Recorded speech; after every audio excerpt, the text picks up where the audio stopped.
Good afternoon everybody.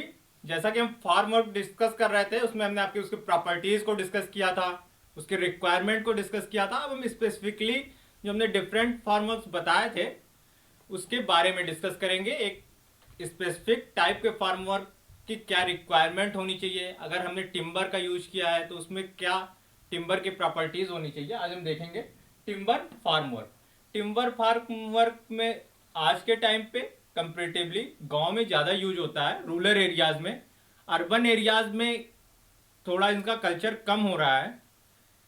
Second, इसका reason है कि आज के टाइम पे एज ए अगर आप हमसे भी सजेशन लेंगे तो मैं इन्वायरमेंटल पॉइंट ऑफ व्यू से भी, इन्वायरमेंटल इंजीनियर होने के नाते टिम्बर के यूज़ को मिनिमाइज करने की कोशिश करते हैं, जिस प्रोजेक्ट में हम लोग भी काम करते हैं अल्टीमेटली। बट अगर आप टिम्बर फार्म वर्क यूज कर रहे हैं उसकी क्या क्या रिक्वायरमेंट है, अगर आपके पास रिसोर्स लिमिटेड है, वहां पे availability timber requirement timber form work की है, तो आप एल्युमिनियम फार्म वर्क बाहर से नहीं मंगाएंगे एक छोटे प्रोजेक्ट के लिए। जो लोकली अवेलेबल होता है, सिविल वर्क में हमेशा जो चीज मटेरियल लोकली अवेलेबल होता है हम उसी का यूज करने की कोशिश करते हैं। ज्यादातर डैम कंस्ट्रक्शन वर्क वगैरह में भी आप जाएंगे तो हम उन रॉक्स का यूज करते हैं जो लोकली अवेलेबल हो। हमें 10-15 किलोमीटर के आसपास में ट्रांसपोर्टेशन कास्ट एक्चुअली बहुत ज्यादा होती है। सिविल इंजीनियरिंग प्रोजेक्ट्स में अगर आप देखेंगे तो ट्रांसपोर्टेशन कास्ट एक्चुअली बहुत ज्यादा है, स्पेशली एग्रीगेट वगैरह जो हैवी वेटेड होते हैं इनका ट्रांसपोर्टेशन कास्ट बहुत होता है। अगर आप कभी सैंड्स के या फाइन एग्रीगेट जिसे आप कहते हैं उसके कास्ट में अगर आप वेरिएशन चेक करना चाहेंगे तो आप देखेंगे कि जहां पे वो ओरिजिनेट होते हैं वहां पे उनका कास्ट और बाकी जहां पहुंचते हैं सीमेंट इवन, अगर आप लार्ज फैक्ट्रीज के पास लेंगे, चुनार में लेंगे, बाकी जगह बनारस के आसपास लेंगे, उनका कास्ट कम होता है। अगर आप रिमोट लोकेशंस पे लेंगे उनका कास्ट बहुत आता है। जनरली ये ट्रक से ट्रांसपोर्टेड होते हैं। आज के टाइम पे आपको पता ही है कि डीजल पेट्रोल का दाम बहुत ज्यादा बढ़ रहा है, तो कास्ट पे एक लंबा इम्पैक्ट डालते हैं। टिम्बर फार्म वर्क के प्रॉपर्टीज के बारे में हम देखते हैं। Timber is the required particularly for all the jobs. आप जनरली देखेंगे पहले वुडन के जो स्टड्स आते थे उसे हम यूज करते थे और उसके ऊपर हम वुडन प्लैंक का यूज करते थे। उसके ऊपर हम टेम्प्रोरी एक पुअर क्वालिटी का मोर्टार यूज करके सीमेंट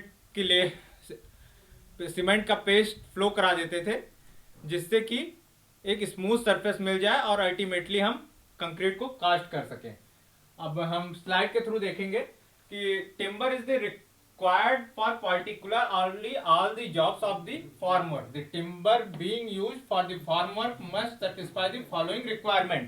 क्या क्या रिक्वायरमेंट होनी चाहिए? It should B durable, durable होना चाहिए टिम्बर। ऐसा नहीं कि एक जगह हमने यूज किया नेक्स्ट में हम यूज ही नहीं कर पा रहे हैं, एक में ही वो खराब हो गया। सेकेंड, ट्रीटेबल होना चाहिए, टिम्बर को हम ट्रीट कर सकते हैं। Second word, it should B sufficient characteristic strength.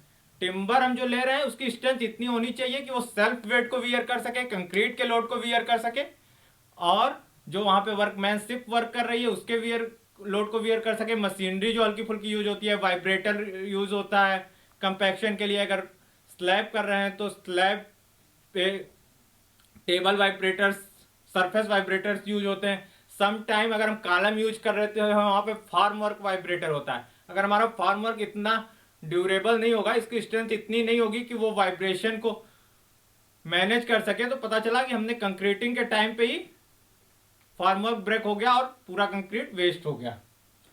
It should be the light weight and well seasoned without warping. Well seasoned, season हम टिम्बर में पढ़ेंगे कि एक रा ट्री को जब कट करते हैं तो उसके सैपुट और उसके वाटर कंटेंट को लगभग 12% के आसपास लाने की कोशिश करते हैं डिफरेंट डिफरेंट मेथड से। आप टैंक मेथड पढ़ेंगे, डायरेक्ट सीजनिंग पढ़ेंगे, बाय एयर, बाय वाटर पढ़ेंगे, और किल्न सीजनिंग पढ़ेंगे, इलेक्ट्रिक सीजनिंग पढ़ेंगे। इलेक्ट्रिक सीजनिंग तो काफी कॉस्टली होती है, इसको जनरली यूज नहीं करते। सेकेंड वन, इसमें रैपिंग नहीं होनी चाहिए। अगर वो रैप्ड है तो क्या होगा, अल्टीमेटली उसका सेक्शन का साइज बिगड़ जाएगा। एडवांटेजेस क्या है? It is economical. टिम्बर जो फार्म वर्क होता है वो कंपेरेटिवली इकोनॉमिकल होता है। It design is the flexible and easy to erect. मैंने क्या कहा कि इसके प्लैंक होते हैं छोटे छोटे, आप प्लैंक को इजिली दूसरे शेप में चेंज कर सकते हैं खुद से। बट मैंने जो एल्युमिनियम फार्म वर्क की बात की थी वो एक प्री डिजाइंड फॉर्म में होते हैं, आप उसके शेप को बार बार जल्दी चेंज नहीं कर सकते। Good thermal insulation. टिम्बर की मैंने, जैसे कि मैंने अपने प्रीवियस वीडियो में टिम्बर की जो सबसे बड़ी प्रॉपर्टी बताई थी कि ये साउंड इंसुलेटिंग और थर्मल इंसुलेटिंग मटेरियल होता है।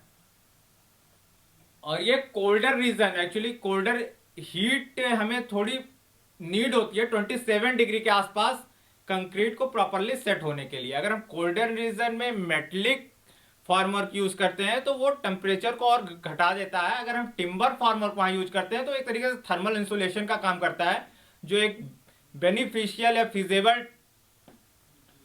टेम्परेचर रेंज प्रोवाइड करता है कंक्रीट सेटिंग के लिए। तो हम वहां पे इसे यूज कर सकते हैं, use for the colder region, जैसा कि आप देख रहे हैं। और मैंने जैसे आपको पहले ही बताया कि इसमें डिफरेंट टाइप के डिफरेंट छोटे छोटे प्लैंक्स होते हैं जिसे हम सेट करते हैं अपने हिसाब से।